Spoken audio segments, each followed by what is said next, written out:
what parts of my identity were acceptable to reveal to me, they took something from me.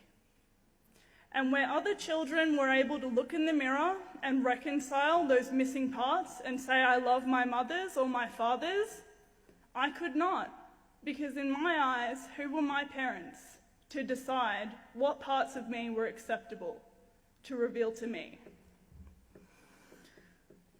Meeting my father at 11 years old was probably the only time I had been a stable child. I saw for the very first time who I was. I looked into his eyes and I thought, that is the missing part of me. Not because I'd fantasized about having a father, but because I could put a face to who I was, so I could look at somebody who was equally responsible for my existence. I could affirm my identity based on this man.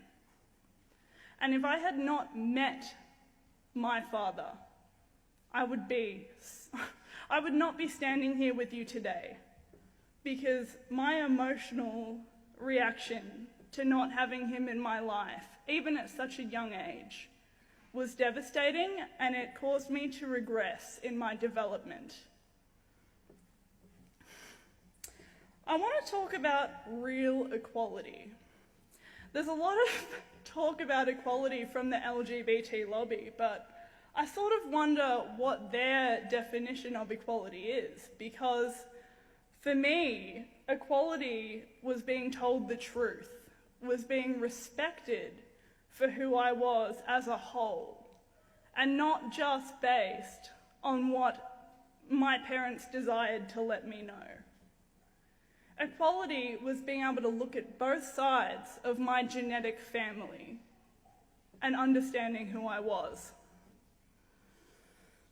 Equality is not saying that because volunteer studies of gay families and children of gays that come out with a positive outcome define it for everybody. It's completely unrealistic. I heard this lie from the LGBT back in March, saying that children don't care who their family is and that men and women are interchangeable. I consider this in itself to be a form of gender discrimination. Men and women offer complementary roles